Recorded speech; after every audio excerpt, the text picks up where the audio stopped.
So today we're going to be talking about the latest huge increase of players in Garden Warfare 2 that's been going on over the last week or so. If you head over to the Steam charts, there has been like over 9,000 players recently, which has probably mainly been driven by some huge discounts Plants vs Zombies has been getting just overall, and there's been like a 90% discount on the deluxe edition of Garden Warfare 2, so it's only like $2.99. So yeah, but these stats are absolutely insane. And not only have we had that, there's been an average of 2,000 daily players over the past 30 days. So yeah, it's been a huge, unprecedented increase. Now, what people have started to get excited about is a thread over on EA Answers, because EA Shepherd, good old EA Shepherd, one of the community managers, has opened this old thread talking about player feedback. Now, of course, this type of message sent the fan base into the usual frenzy of, oh my god, are we getting updates for Garden Warfare 2? And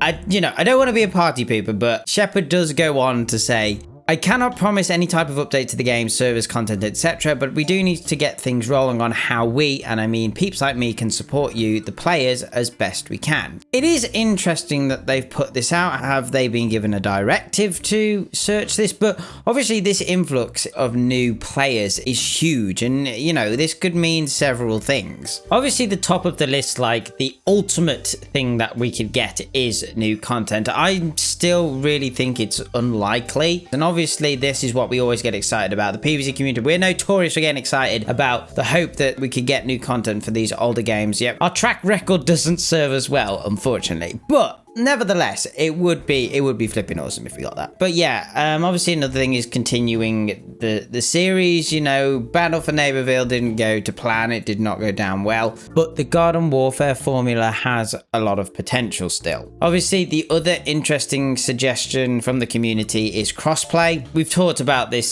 several times in the past. Crossplay would make a huge difference both to numbers and players' experience, being able to play with friends on other platforms. You can introduce more people, and yeah, it could really benefit the community overall. The increase in players also suggests to us that we could be seeing more of these promotions. Like the success of this most recent one shows that similar marketing strategies could be used in the future to boost player engagement and attract new players. Obviously it's worked here, and I believe we have had these little peaks before in the past when there's been sales on as well, so it clearly works. While Shepard has asked us to get traffic and information about all the new players, I'm surprised Shepard is asking this, because surely the devs have a lot more data and a lot more insight on the traffic and how all that works than we do. But one of the things I think is going to affect this massively is how long this high player count will last, and obviously that depends on several factors like the community engagement, whether if any fixes or any new content is added, and whether they decide to capitalize on the momentum that's been caused by this. Short term, I imagine the player count will stay high while new players explore the game, and obviously because of the high player count, older players are jumping back in, that type of thing. I feel like then you've got midterm sort of everything will stabilize, but like I imagine it'll stay higher than it had been pre-sales.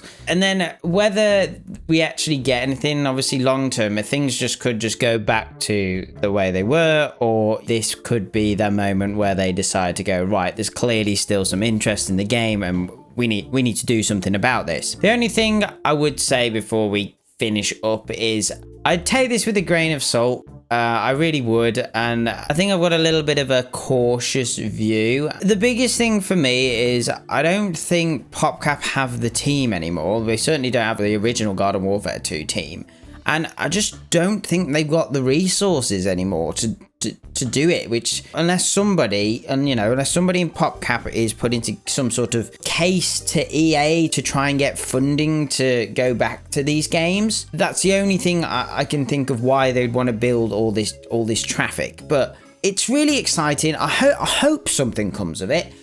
But yeah, as for now, people are just grabbing data, and the community have been doing such a good job. They've been finding articles all over, and they've been posting loads of really useful information. So, keep it up, guys, 100%. We might as well, if there's a little bit of a chance, we might as well put all our efforts into making it the best chance we've got. But yeah, just be aware. I think just don't get yourself too excited, but look at it with Cautious optimism. Yeah, let's go with that. But yeah, guys, so I think that's sort of the situation at the moment. Obviously, I'll update you if there's any more. But yeah, that is going to do it for today's video. I hope you enjoyed. Let me know what you think of this in the comments below. But other than that, remember to like and subscribe, and I shall see you in the next one. Okay, thanks, guys. Bye. Bye.